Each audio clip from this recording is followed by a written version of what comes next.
ఇవన్నీ కూడా మాట్లాడుతూ వస్తున్నారు, మంచిదే. ఎంతో మంది ప్రజలు భక్తులు తినే ప్రసాదం గురించి మీరు చాలా బాగా ఆలోచిస్తున్నారు, దానికి హ్యాండ్స్ అప్ చెప్తున్నాం. అయితే దీంతో పాటు ప్రజల సమస్యలు మీకు ఎందుకు పట్టడం లేదు?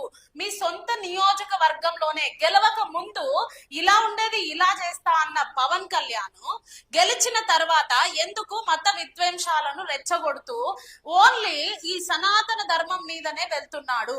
ఎందుకు ప్రజా సమస్యల మీద ఆయన మాట్లాడడం లేదు?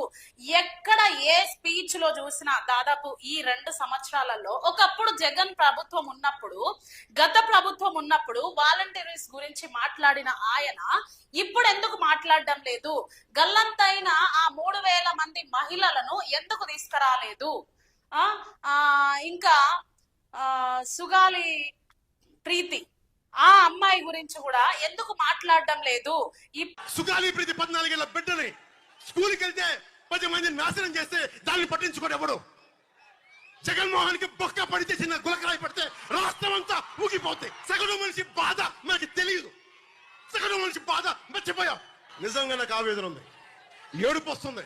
తప్పు జగన్మోహన్ రెడ్డి కాదు, మందే. మనకు పౌరుషం చచ్చిపోయింది. దాస్యం చేసే కంటే కూడా చచ్చిపోవడం మేలు. ఆయన ఇప్పుడు ఎందుకు మాట్లాడడం లేదు? గల్లంతైన ఆ 3,000 మంది మహిళలను ఎందుకు తీసుకురాలేదు? ఇంకా సుగాలి ప్రీతి ఆ అమ్మాయి గురించి కూడా ఎందుకు మాట్లాడడం లేదు?